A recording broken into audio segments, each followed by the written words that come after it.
We talked to you earlier this year, end of January, about the Commonweal, Our Common Home plan. Very comprehensive, costed, inspiring Green Deal plan to restructure Scottish economy and business. And here we are, it's only 4 months later, businesses are pretty well shut down, economy is on a very steep slide, and it's going to need rebuilt and restructured.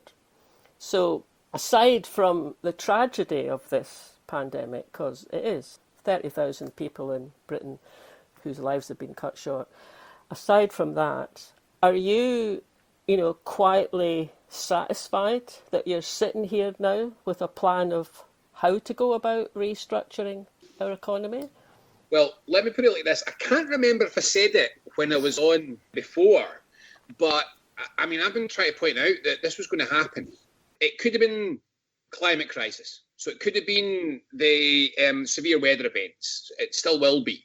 It could have been military battles over dwindling resources. It could have been increasing trade wars or protectionism. It could have been our financial crisis. It could be a virus.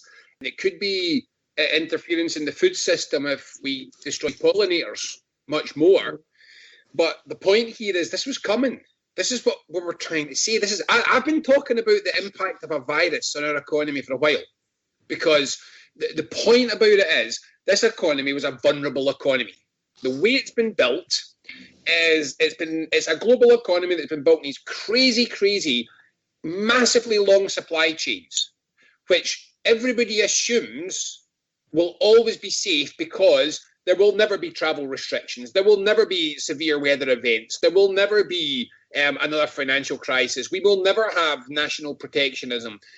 These fairy tales were the founding myths of the economy that we've got. And it was always the case that if one of these fairy tales turned out not to be true, the whole thing was going to hit an existential thumping point. Now, again, I'm freer to say things now. In the part of the rules of talking about the UK economy is you've got to pay lip service to the idea that it might have made some sense. It's part of the deal is you're not allowed to say things that are too unorthodox about the economy. Otherwise, people just cut you out the conversation. But anyone who knows anything knows that 2008, all of the problems were exposed and quickly swept under the carpet with massive amounts of money and incredible volumes of lobbying.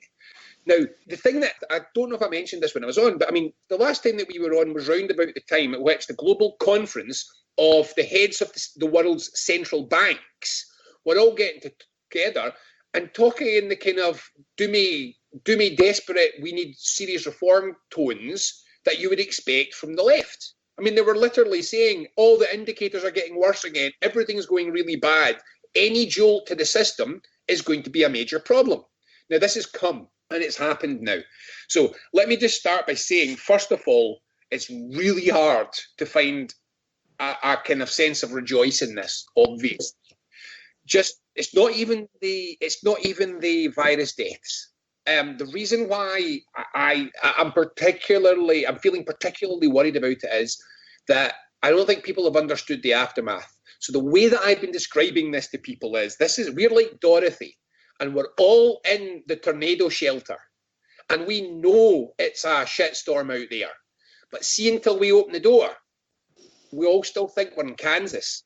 And that's the problem. We ain't in Kansas. When the doors open again and you go out, you're going to find that the scale of the collateral damage is bigger than people have understood.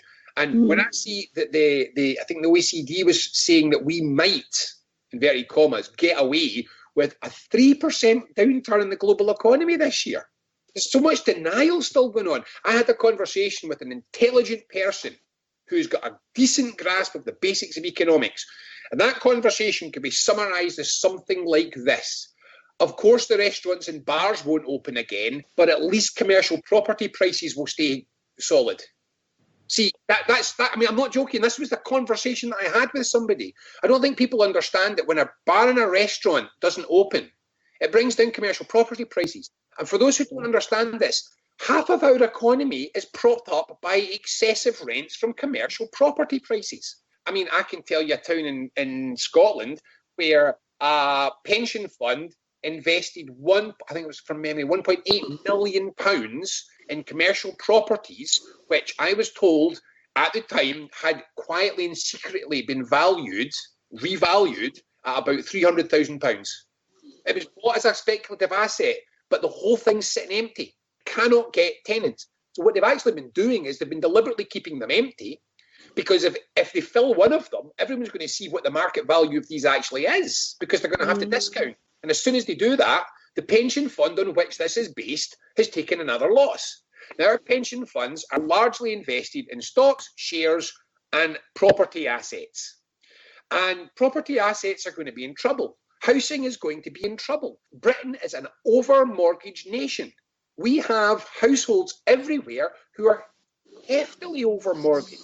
And it's going to take very little until we start to see a degree of a cascade effect. So there's many people in this country who have a big house and a middle-class lifestyle based on a second household income. And often those household incomes were always considered a kind of nice extra, but they're not. They've been built into the household budget because of the economy. And when this starts to cascade downwards, I think just people just haven't fully understood what the scope of all of this could be. Now, so when you say cascade downwards, what is that? What is that? Actually, it's not. That's wrong. I think it's going to cascade upwards. That's the problem here. It's going to cascade upwards. So at the moment, the banks are all being propped up, partly by, seriously, you need to look quite hard to find the information in the Bank of England's current quantitative easing programme, because it has just been flooding out. So it's already at twice the volume that was used during 2008. This is the printing money. Printing of money, creating money. Right, 6 weeks in, they've already doubled the total spend that the last financial crisis brought in quantitative easing.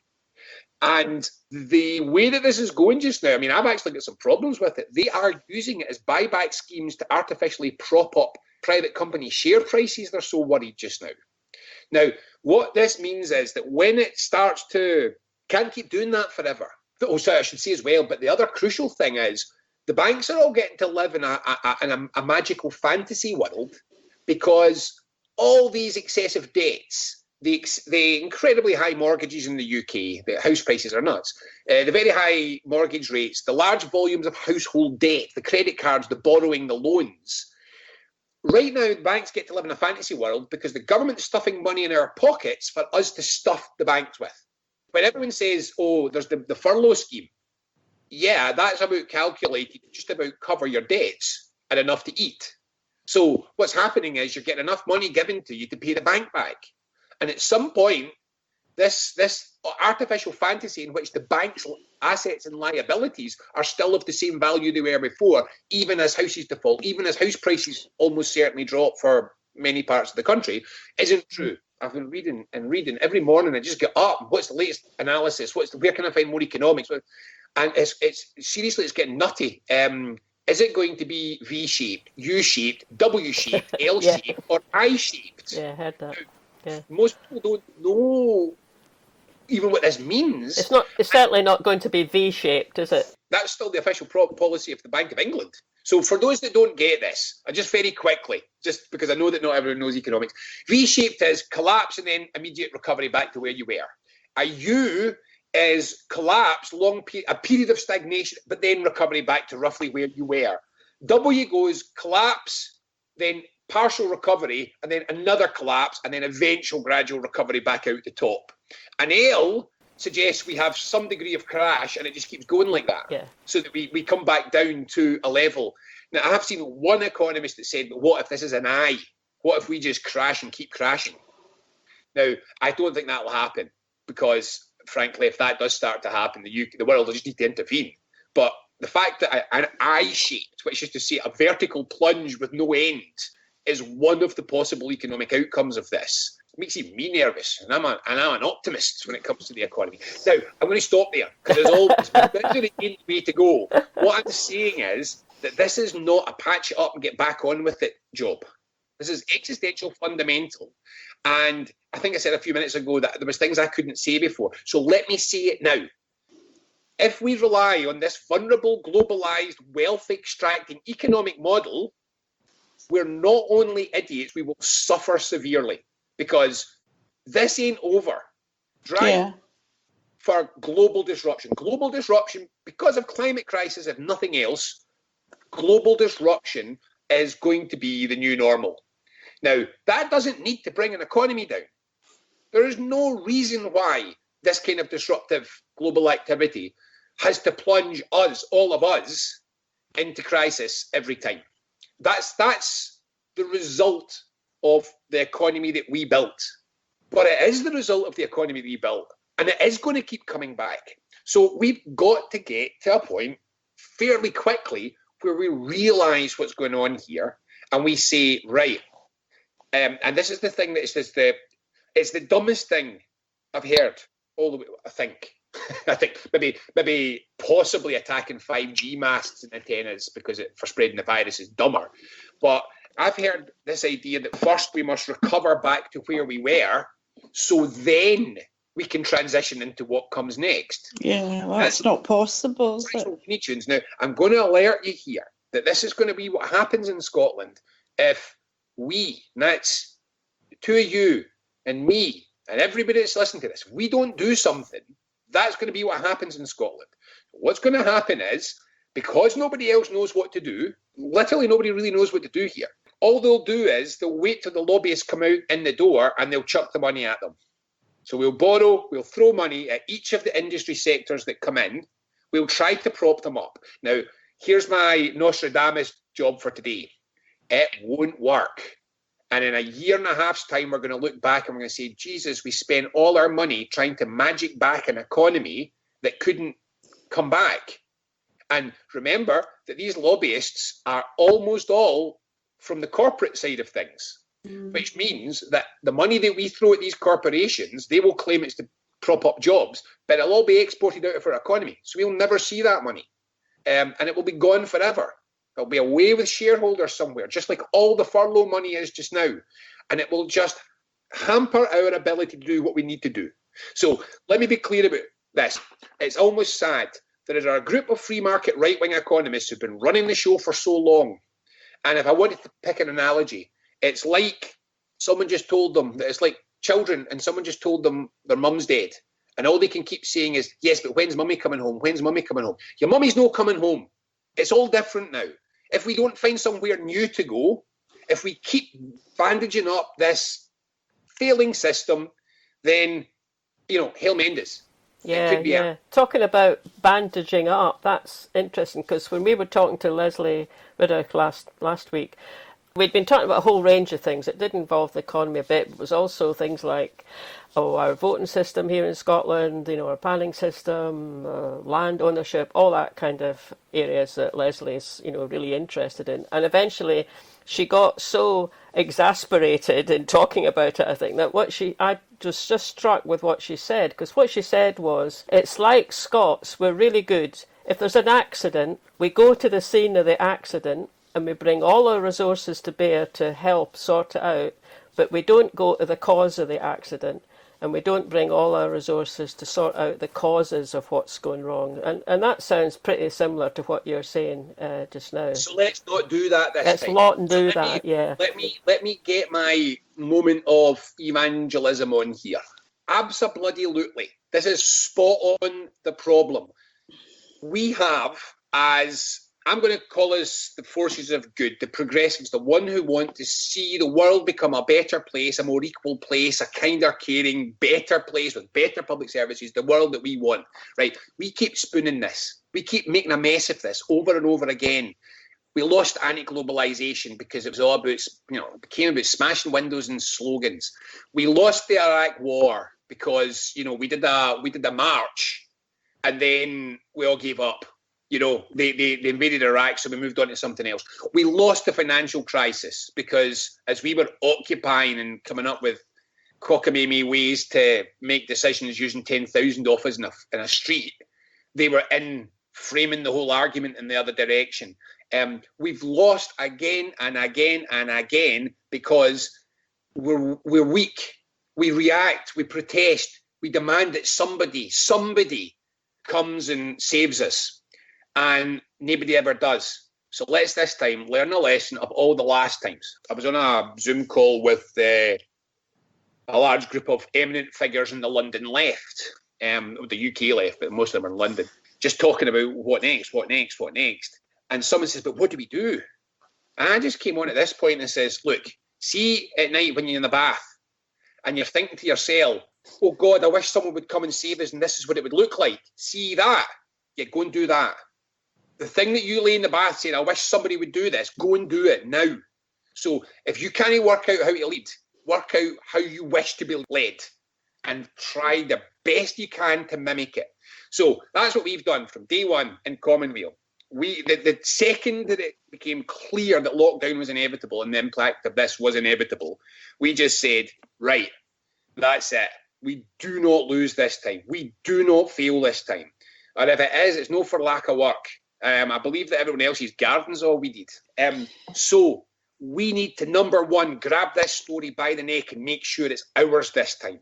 Ours, because we put proper, hard, intellectual work into the framing and the case. And then we need a programme to change it. That's all I've been doing. That and writing columns and, well, it's been hunters. It's non-stop. But that's where we are.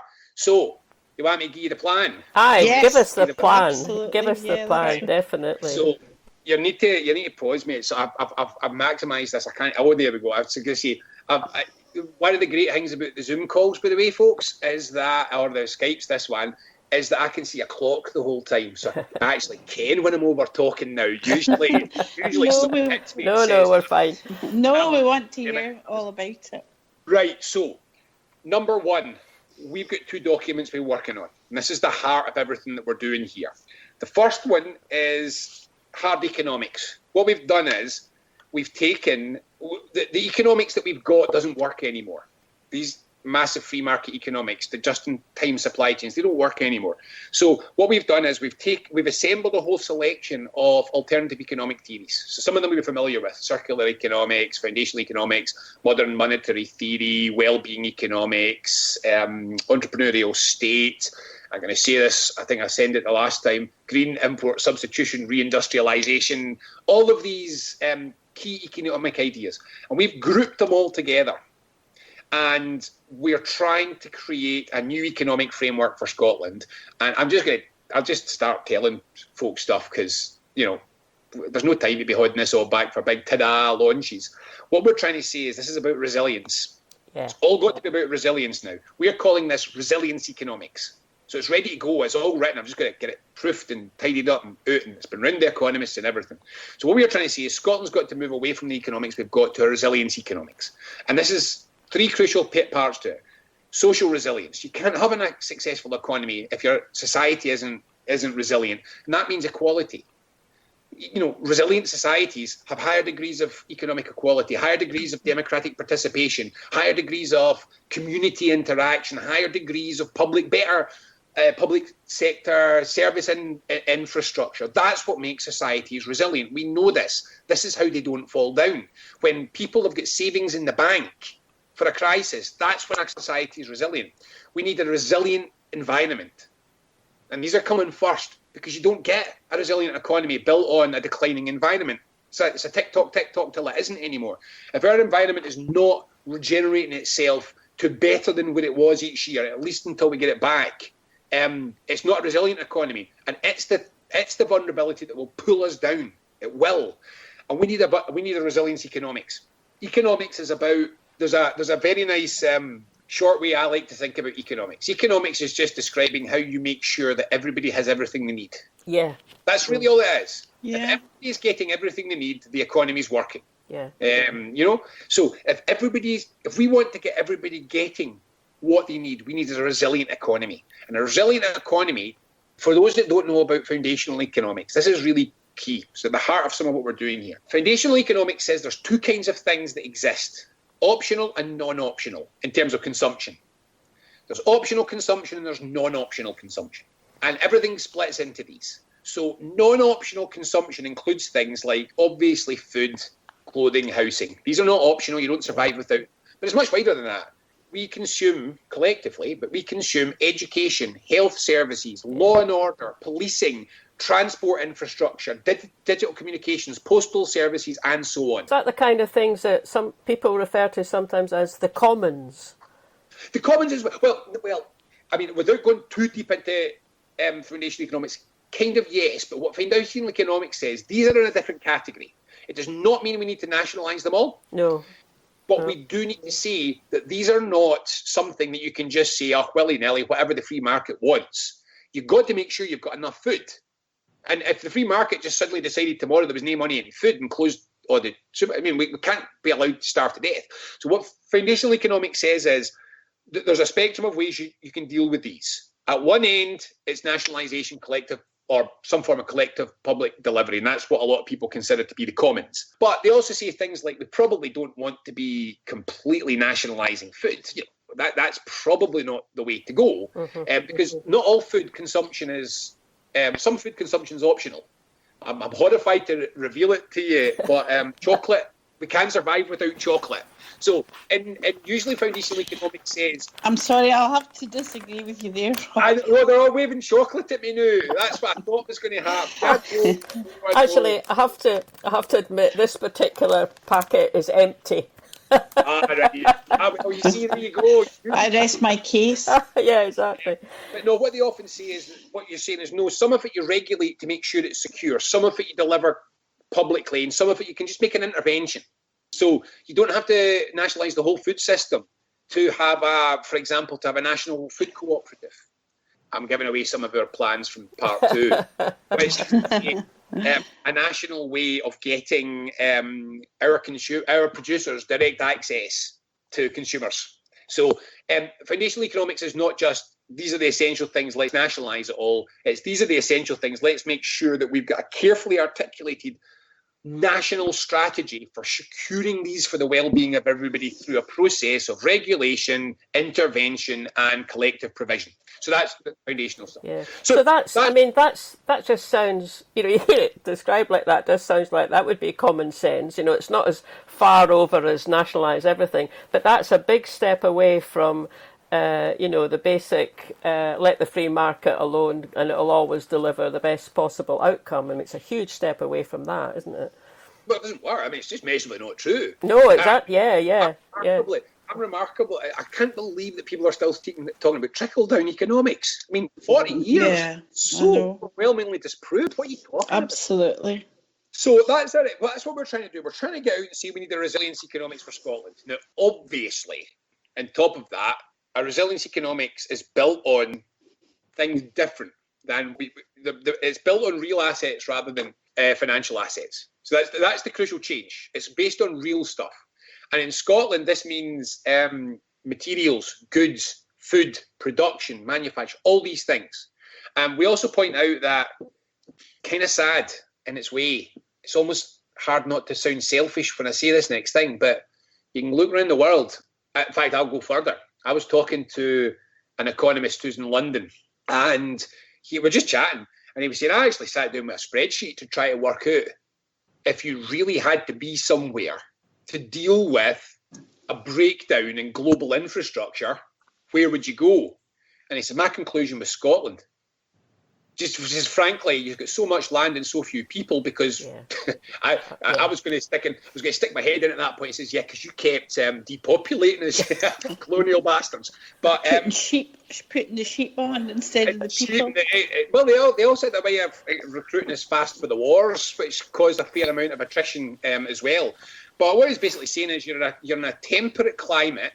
You might not feel it, but you're in a temperate climate in a very stable geostrategic location with embarrassingly enormous energy resources. We're one of the few developed Western countries that's still calories secure. So we produce as many calories as we consume in Scotland. Can you explain that a little bit, Robin? Just very straightforwardly, if you work out every calorie that people in Scotland eat, we produce more than that. Right. Now, England doesn't. In terms of energy. Just in calorie in, calorie out. Yeah. Yeah. But not necessarily the actual food. It's, times of food. No, it's not food, that. it's It's the different from primary being consumption. self-sufficient in food, isn't And it? I'm not talking about. I'll explain why I'm not talking about self-sufficiency. But just to be clear, a third of our calorie output is actually barley for whiskey. So if we had to go self-secure, you need to learn the barley risotto, which I'm going to strongly encourage you to do because they are delicious. I love a barley risotto. However, no, we're not talking about self-sufficient, but what we're saying, Scotland's got the energy of the land, the weather, the political stability. We've got everything to be a resilient nation. Very highly educated Highly educated population as well. population, we've got advanced modern infrastructure, we've got excellent universities, we have a dying but strong history of engineering, manufacture, production. We still make a few things really, really well. And the other thing is that Scotland's really got quite strong communities still. Yeah. We still have quite social cohesion in Scotland. Yeah. So very you want much to create a resilient nation. Pick Scotland. That's my argument. Which takes us on to part two. So the second thing that we're doing is, once we've put that out, we're putting a second document out, which says, right, okay, that's the economic framework. What to do? Now, I just finished the first draft of that final length reading. It's over 30,000 words. It's about 50 pages long. It covers pretty well everything. I mean, it's just it's an accumulation of almost everything that we've done into a coordinated plan. You might have just thought we were firing papers out, but we didn't. There was always a plan. There's a consistent driving theory behind Commonweal, and that's why. I mean, we just had a quick Zoom call the second that we were all in our isolated bubbles and, in Commonweal. And everyone says, we've got it, haven't we? We've got everything here. We've got it all in the books. We've been doing this for so long. And I say it again, we've been working on the basis that long supply chains were going to be vulnerable, that the environmental crisis was going to have to result in all this anyway. So we've been planning for it. So Craig and I were sitting on the call saying, this is really the model we were devising. Now, we probably thought that environmental effects were going to have the first impact, although I keep saying it. I mean, I've said many, many times in many, many talks, it could be a virus. So when the virus came along, we said, well, we've got this assembled solutions. So we've now got these into a big document. And this document explains how we create this resilient Scotland quickly. And I'd love to, there's hundreds and hundreds of crucial ideas in it.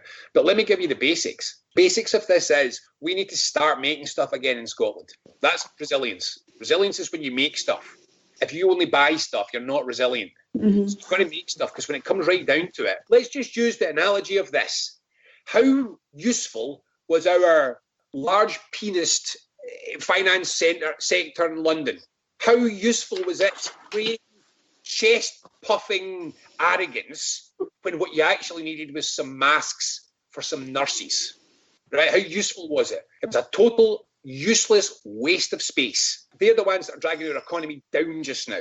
I'm saying they've had it twice. They've had the banking handout twice over now. And I'm surprised that there's not been more. I think, frankly, there's been less media coverage about it because everybody kind of knows that folk might go a bit mental if they knew how much money's been thrown at the banks, but they don't know what else to do because they don't. This crisis really is enormous. So, and I mean, if you go back to, well, bit of a caricature of it, but Dad's Army and Captain Mannering, and he's the bank manager, but it's kind of obvious that what bank managers did was, help local businesses get going. I mean, they supported the rest of the economy, but these days it looks more like it's the rest of the economy that has to support the banking business, at least, when it all goes wrong. Again and again. Well, part of our plan, as you won't be surprised to hear, is a very straightforward thing, which is we published last year a detailed case for how to set up a People's Bank, a mutually owned national bank opening branches all around Scotland again. And what we're saying in this is open that bank and use the Scottish National Investment Bank as the financing bank, and just make it clear in future, in an independent Scotland, the rest of you, if you take risks, it's on you. And we will not design you into the economy. Okay, so that if there's another crash, we have two public good banks which are there to provide household liquidity. So just quickly, just for anyone that doesn't get that, household liquidity, which really means your money is households, as people, citizens, but also small business sector, kind of to some extent as well. The money stays flowing because we've got a public banking network. You don't have to worry about all the risky private ones that were doing crazy stuff, half of it illegal. They can fall because you've still got your money supply. Yeah. And for the bigger stuff, the rebuilding stuff, the keeping the businesses going, all that stuff, you've got your Scottish National Investment Bank also not taking risks, also not doing silly things, so the rest of them can frankly swing. So yes, you've got to build that out of the economy, but much more to the point, we've got to start making things. That's really at the heart of this. Productivity is making stuff. Make, do, change, build, grow, process. That's what we don't do enough of. And if you do that, if you do these things, you get a firm, solid foundation of an economy based on productivity, not speculation. So we've got actually, you know something, I'm just going to take 10 seconds to say, I've changed my mind. We don't have a speculative economy. And I used to think that it was largely a speculative economy, but that kind of changed. It's actually now a rent economy. If you look at the UK economy, most of the money that's getting made is getting made through property or other asset value inflation. So more or less what's happened is the speculation and the debt-fueled consumption has taken the population of the UK to the limit. It can't borrow anymore. It can't shop anymore. It can't spend anymore. So what they've been doing is they've been rushing into assets, which are foundational assets like housing. They've rushed into foundational assets like housing, and they've been buying them up and then forcing large rents out of everybody. So I saw an economist in London saying the primary purpose of the UK economy now is for people with money to buy the assets that people without money need, and then charge them over the odds to get access to those assets. So we've got to change that. Now, what we're suggesting in the paper is just green import substitution reindustrialisation effectively. So instantly, we set a national strategy of saying we have got to build up much more of Scotland's economy in the productive sector and much more of it in Scottish ownership. We need way more of Scotland's economy. I believe that probably Scotland's economy is the most foreign-owned economy in the world. And I think we're going to see that because I'm expecting the economic crisis after this to hit Scotland harder than the UK on average because of that foreign ownership. A foreign-owned economy, when they feel the pain, they just withdraw their investment because they can bugger off somewhere else. So they just withdraw their investment. They've got no interest in staying in a loss-making economy. So you need much more domestic ownership. And I think we've got the lowest level of domestic ownership in the developed world in Scotland. We've just been that's quite frightening, isn't it? Well, I mean, it's not like we've not been saying this for a while. No. It's an inordinately foreign-owned economy. Yeah.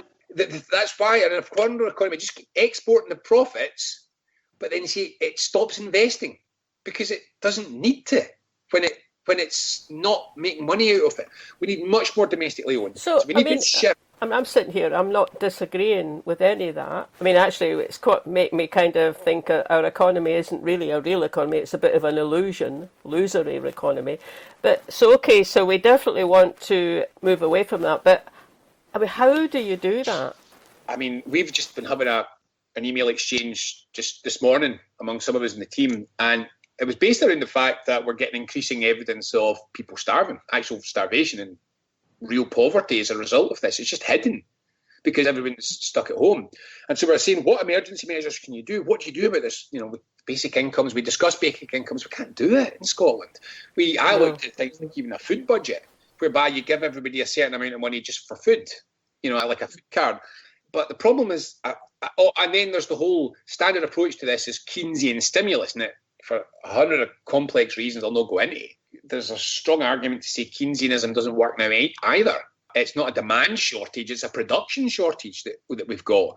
So even the normal approach of chucking money at the economy, it may not work, but it's not an option for Scotland. And this is what I want to really... So it's not an option because we don't have the powers to do it. It's even more complicated. It's just... This is what I was describing it in an email this morning. We've got this idea that devolution enables Scotland to have its own priorities.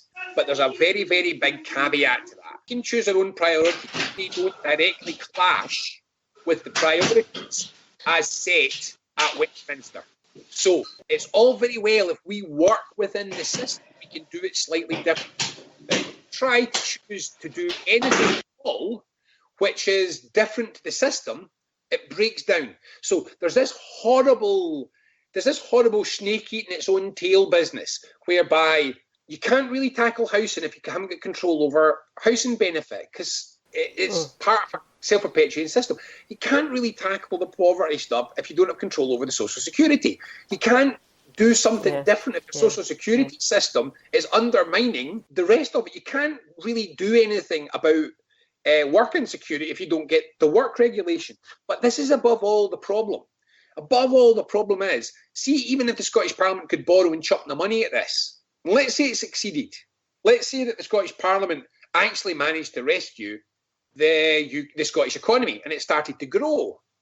We'd be sitting in this big debt pile from throwing money at the economy, and see as it grew, who gets all the benefits? It doesn't. The revenue doesn't flow back to Scotland. The revenue flows to London. It's out of London. We cannot pay back the lending ever. We can't pay the lending back because we're on an allowance. So if we did it better and the UK did it worse, and we grew our economy faster, we'd just lose it all. We'd just be subsidising there. So effectively, we cannot throw public borrowing at this in Scotland. And then you start to say, I know, and then there's the monetary powers problem. We've got limited fiscal powers, which is tax and spend. We've got zero monetary powers. So we can't do anything about interest rates or inflation, or we can't manage our economy. We do not have the capacity, the power to manage our economy. Right. So we're suggesting, but again. Yeah, good. There has to be a but, because, at the moment, Val and I have just gotten depressed now. So you need to get us. We need to be in a V-shaped interview here. Get us back up. There's a big but here, which is we don't need that. We do not need to throw money at this. There's a couple of things we need to do to make that not happen. You're showing me the time. No, I'm not. I'm showing Val I'm showing her my phone so that she looks at her text I've just sent her. Right. Yeah, I thought I was getting my... No. You carry on. Right, good. So let me cheer you up a bit more. Yeah, go on. The underdevelopment, and I use that expression extremely specifically, the underdevelopment of Scotland's economy. It's not that Scotland's economy doesn't have successes. It's not that it doesn't look quite good, but it hasn't been developed. We've not been growing domestic businesses which form a Scottish economy. They're all just isolated. Our underdeveloped economy has the flip side that there are giant low-hanging fruit that we've not even sniffed yet. And that's the key. So I'm going to tell you very quickly the 5 areas where we can do this. So number one, this is really the core of the first part of the strategy. Number one, procurement. We spend well over £10 billion a year, and we give most of it to foreign multinationals who just bugger off with it. So for those that don't know, every school in Scotland feeds its pupils bread that are imported from a factory in Wales because one company got the Scotland-wide contract for bread. So you're a local bakers, you ain't getting any public support from procurement. And this repeats over and over and over again. I think it's corrupt. I think it's a direct corrupt fiddle. They designed the system so the contracts are so big that only multinationals can seriously compete. Now, you can fix that in 2 seconds. So what we've got to start doing is saying, no, we need the productive capacity in Scotland. If there is something in the public realm which we need, from food to pencils, I mean, literally, whatever this, bridges, maybe bridges to pencils is a better way to put it. We've got to make sure that the contracts go to domestic businesses. We need to not only do that once, we need to tell them it's coming. This is a long-term plan. There is an appalling thing in the Scottish Futures Trust, which is the PFI Light model in Scotland, which they call deal flow. Now, deal flow says that it's much better for corporations if they know that you're going to keep giving them money over the piece, because then they can plan. Oh, it's good for them. It's funny how we never get deal flow for small business. So you talk to a small builder or a small bakers or a small food producers or small manufacturers in Scotland, and they'll be told, oh, no, we couldn't guarantee you an order book. That would be wrong. Only the corporations get guaranteed order books. Now, we just got to reverse that. So we're talking to a housing company, says things that we could do if we knew that over the next 5 years, we would get a contract to build 50 council houses. Yeah. If we knew that was coming, we could double our workforce. Yeah. We could build up domestically. And this is a company that does it beautifully, really, really well. And is that the kind of thing that could happen more easily if the decision making about who got the contracts was decentralised, done at a local authority level even? Well, the problem is, yes, it is. The problem is that it doesn't really. I won't go too deep down this hole, but okay. We've adopted. I've been arguing this one for a decade now. We adopted a very, very restrictive interpretation of the already restrictive European Union procurement laws. They were written by the chief executive of IBM in Scotland, who, just for fun as well, for those football fans out there, just to let you know, Scotland's procurement rules were written by the man that bought Torry Andre Flo for Rangers. So we're taking procurement lessons from the guy that bought the biggest dud football in group. Anyway. Was he not the guy that was always injured? He was 12 million, cost 12 million quid and he was injured the whole time, never scored. So what I'm saying is the procurement rules were designed this way. There's an ideological underpinning of the procurement rules that assumes that you get better results if you give your money to corporations. So from that first kernel, everything else flows. We just need to break. It's not so much about decentralising; it's about breaking it down into smaller bits and actively managing procurement. So what you've got to say is, we are not just deciding that we need this thing X, and we are going to write a tender for it and lob it out into the ether and whoever comes. What you've got to do is you've got to have it backed by an industrial strategy. So you say, right, so what we're going to do is we're going to go to this company and we're going to say, we are going to buy 10 million of these things, and you make something that's not a million miles different. We will support you for 3 years to transition your business into making these things through a guaranteed procurement contract, right? It's an industrial strategy. It's about entrepreneurial state, which is another one of the economic theories, whereby the state's role is not to sit back and let the free market see what it's doing. The state's role is to say, look, wait a minute here.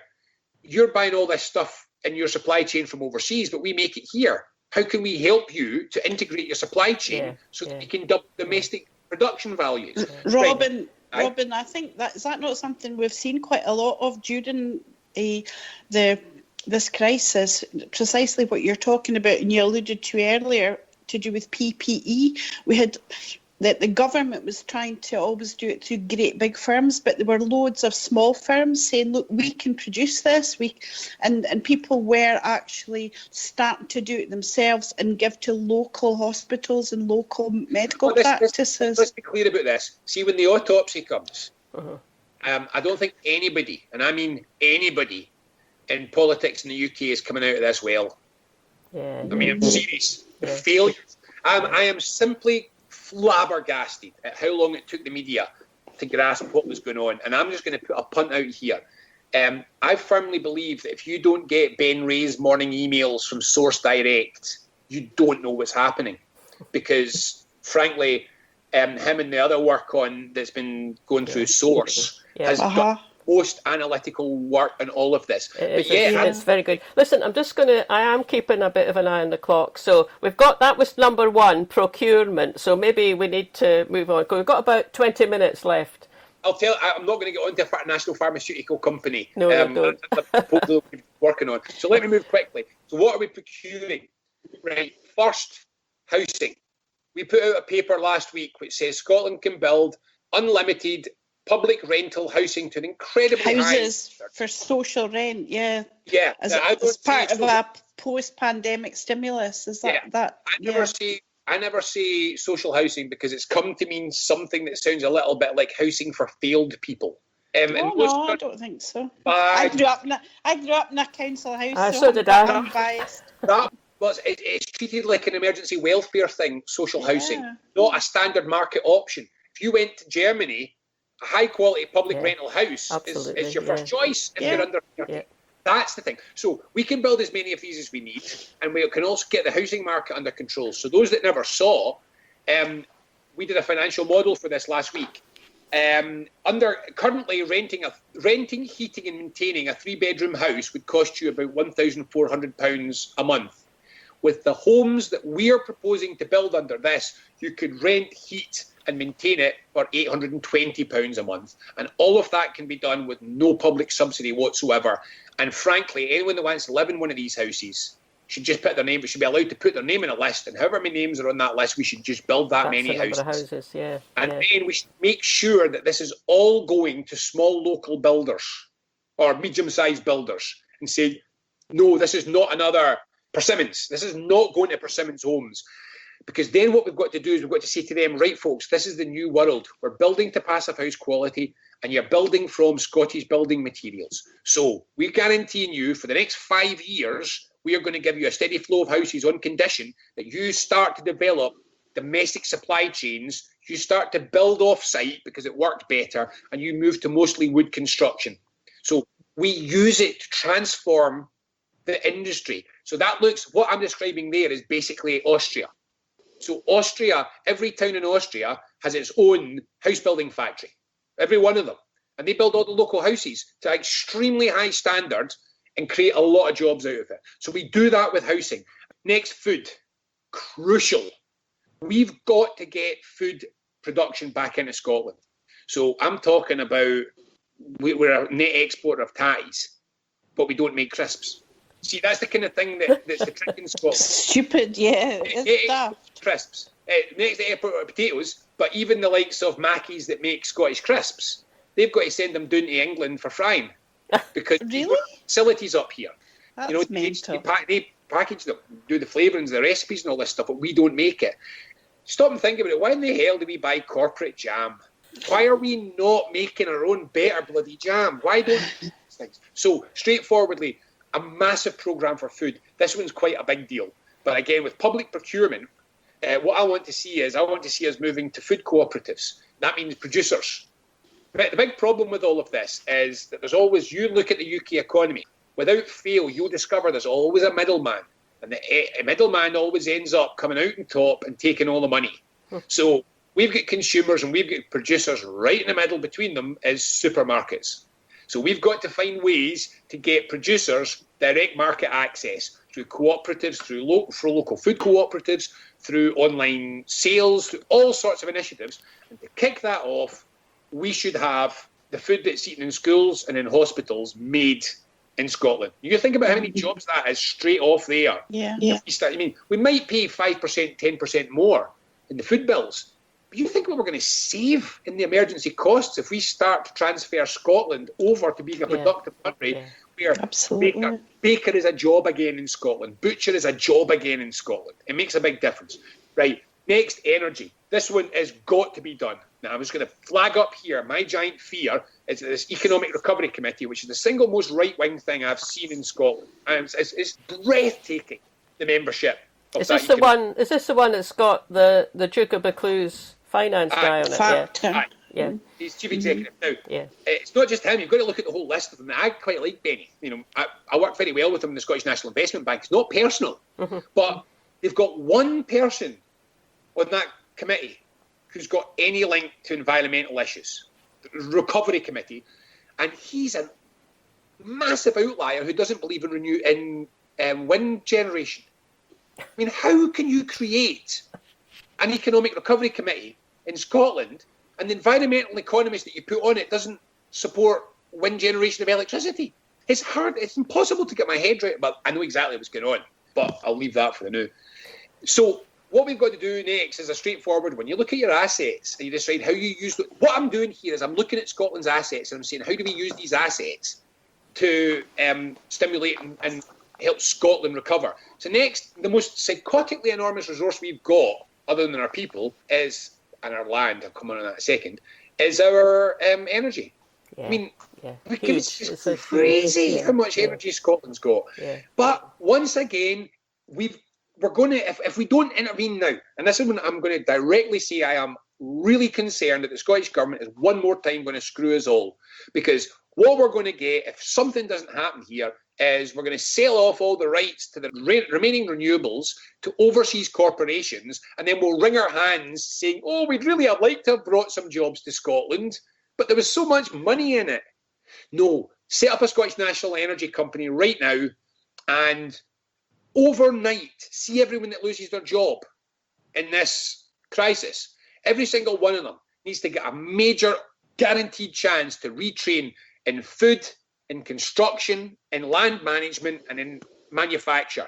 We've got to start manufacturing those wind turbines in Scotland right now. Doesn't cost us any more. Costs everybody exactly the same, but we get the jobs and we get the manufacturing capacity, and it'll help the North Sea transition. That's what we've got to do. That's what an industrial strategy does. I see another private company building a wind turbine in Scotland on the back of our public permission. I'm going to go mental.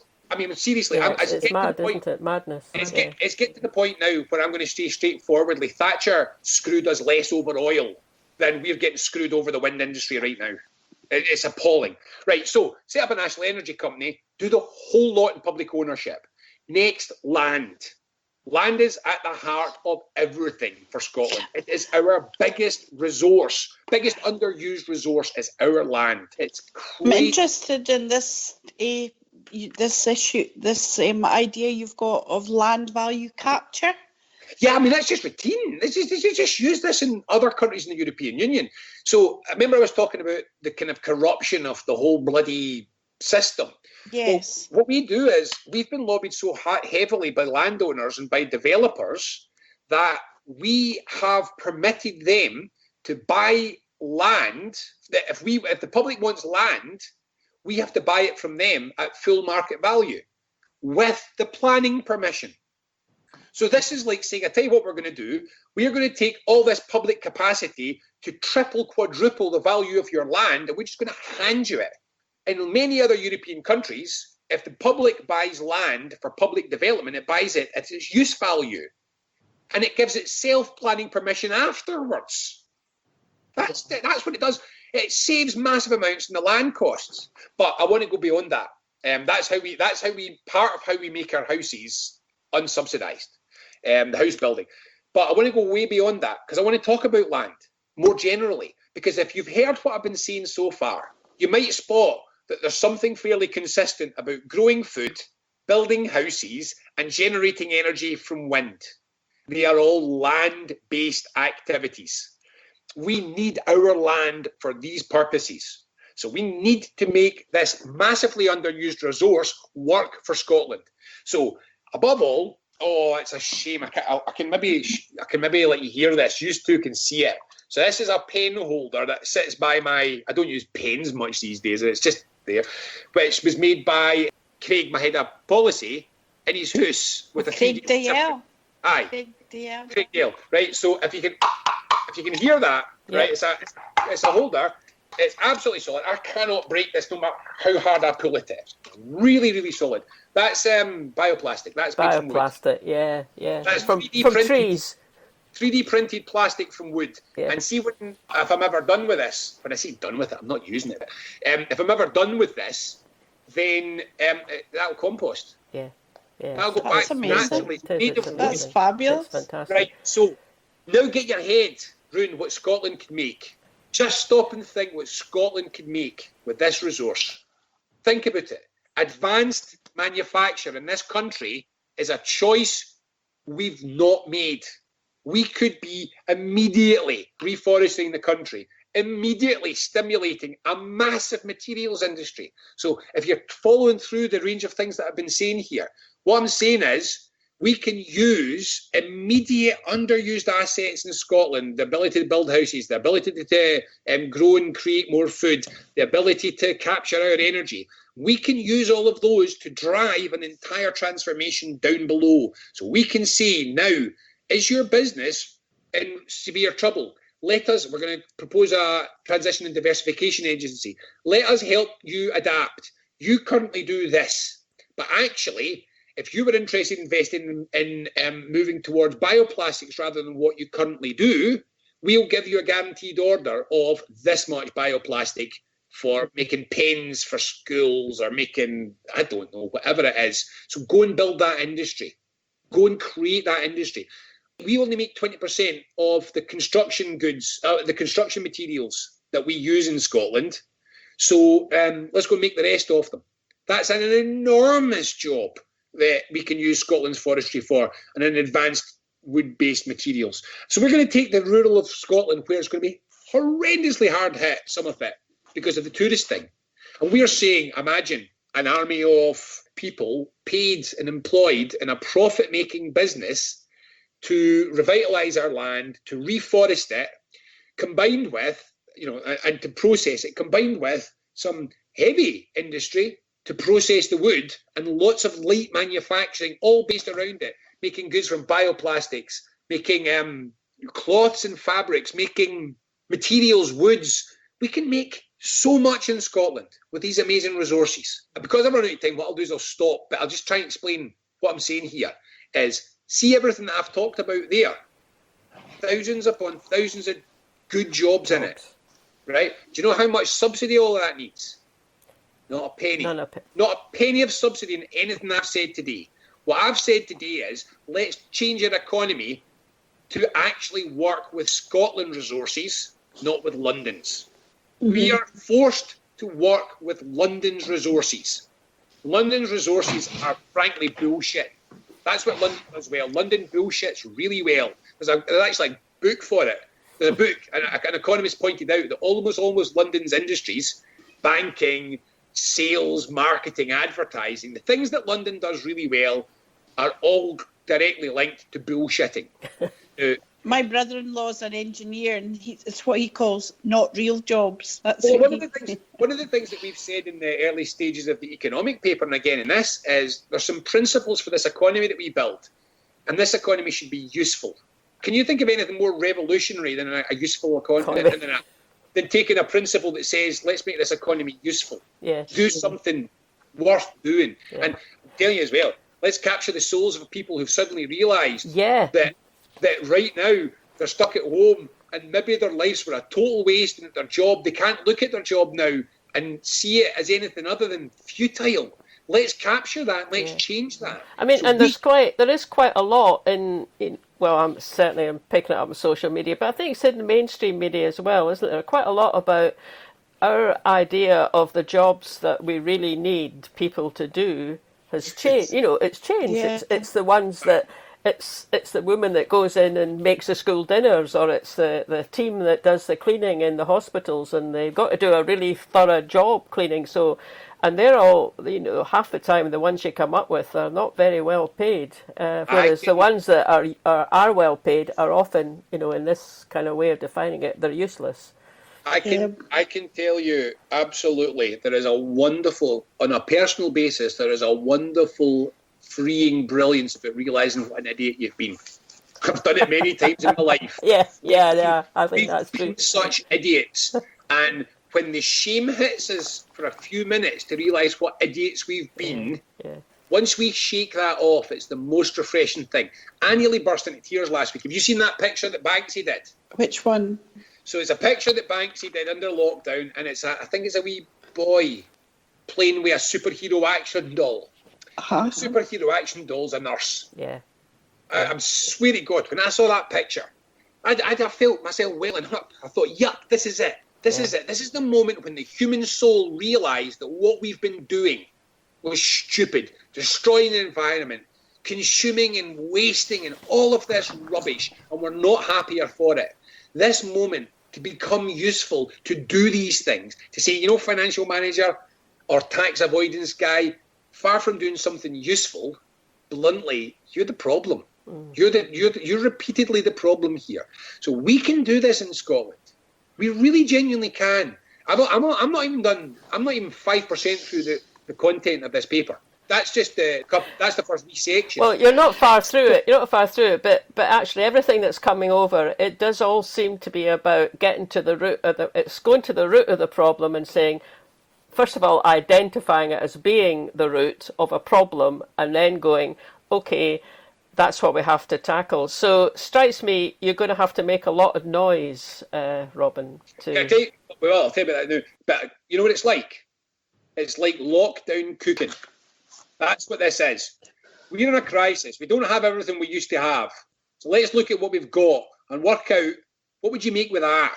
You've got tons of land, incredible energy resources, a real housing need, and a great opportunity in food a track record of making and manufacturing.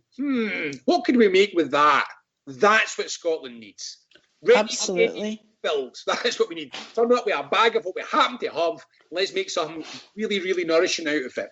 I mean, I'm sleeping well just now, partly because I don't have to go anywhere. Meetings really, really waste a lot of your time. So, but the one thing that does kind of keep me up is none of us. We cannot mess this one up now. This is the case for a better world. This is the case for better lives. This is the case for Scottish independence. This is the case for everything if we get this right. And we've got to get this right this time. Because we're not... Seriously, I did a Zoom call with people the other night there, and someone said, yeah, but we say this a lot in progressive circles and change circles. This is our moment. This is our moment. What's different this time? Well, no, I'm going to say this. You know what's different this time? Nothing. It's got to be us that's different this time. Yeah. The crisis comes, the crisis goes, and we say, wow, wouldn't it have been good if we'd got our hands on that? Wouldn't it have been good if we really, really used that well? Well, I'm bollocks if I'm sitting here 3 years' time saying, God, I wish we'd got that right. So honestly, I'm working longer hours again, but we've got to get this right this time. It says, yeah, see, this time, this isn't us doing a think piece about how it's good to use a crisis to make things better. And this isn't us getting on a really cool slogan T-shirt, though I'll come to that.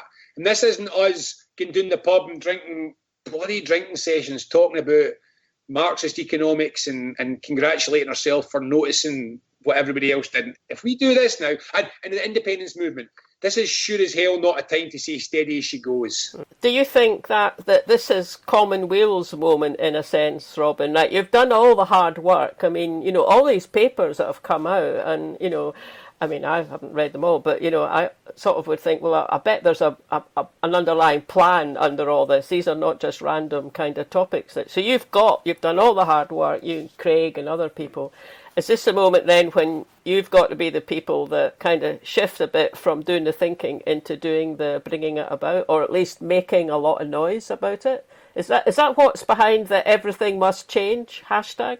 We were always a think and do tank. Yeah, but I know. This is the time when the doing is really important. I'll be honest, we've kind of divided it two in the team. So I'm just kind of locked doing writing, and I'm obviously joining Craig a lot, but to be honest, it's really framing. We've got the work. It's not much new work. Yeah. So I'm doing that, but we've got a giant team and it's doing amazing things. So as well as our team, there's a whole bunch of folks stuck at home with nothing to do. So let's just say that team's getting bigger all the time. I'll get in trouble for not telling you more about this because I've left it too late again. But this is the point. I'm going to put it back another way. You've still got 5 minutes because I was lying earlier, you know. Oh, good. You tell us about. So before. Are you going to tell us about the everything must change about that? Yeah. That's the phase one. So tonight between 4 o'clock and 7 o'clock, we're doing a big thing whereby we're encouraging everybody that wants to see the kind of change that we're talking about here, just to do up a little poster, hashtag everything must change, and take a photo of yourself, put it in your timelines and your Instagrams and your Twitters, and just say to folk why you want to get some kind of change now. There's a whole bunch of it. You're supposed to do a wee video of yourself if you feel up to it and just stick that out as well, telling them what you want to change, telling everything. What we're trying to do is really build up the beginning of this, the sense of it. Then we'll start to launch these papers. We're going to do it in 4 loads actually, because the big paper's too big. If we launch that in one go, nobody will be able to absorb what's in it. So we're going to break it into 3 sections and do it in 3 goes. And so we've got massive amount of this campaign, and I'm now going to get in trouble. Becky's listening, I think. Becky will be getting on to. Listen, we could get you, and we could get you back again maybe next week, and maybe Becky as well. Actually, we could do a different interview. Maybe that's the best way. We kind of leave it until next week, and we can talk about how that went. But I'm going to put this another way, and this is what I'm saying to everyone else now. I mean, you know how much money we've got. Bugger all. We're not a Charlotte Street salary for the whole organisation. You know, one Charlotte Street style salary is more than we make in a year.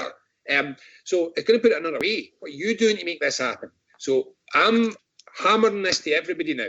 Anyone that thinks that we can win this in our puff is kidding on.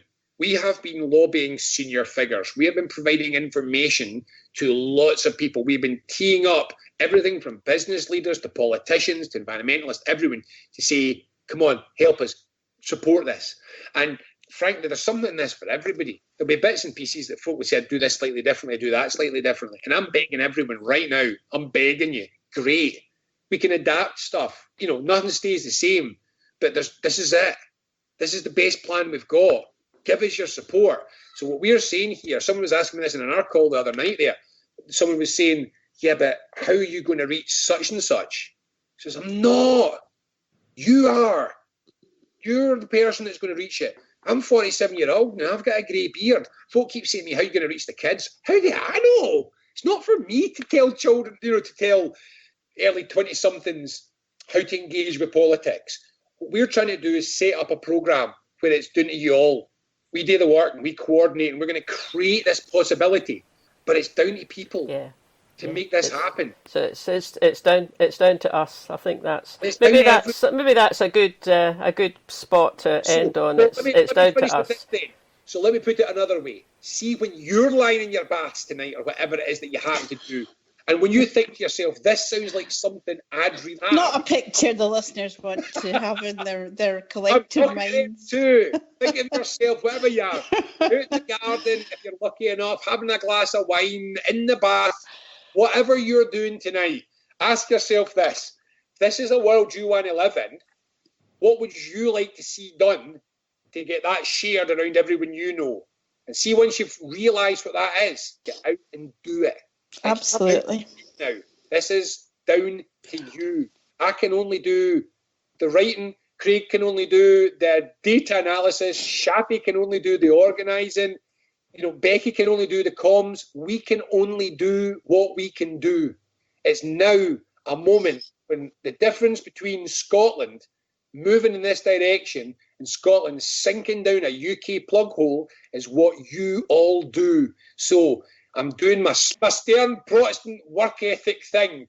If you do one thing this year, support this and make it happen, because otherwise we are going to be dragged away on the good ship Boris, and it's going to be a most awful mess for us all. Yeah. So I think we need to end there, and thank you so much for giving us your time again. And I'll be in touch. I'll keep in touch with yourself, but also Becky.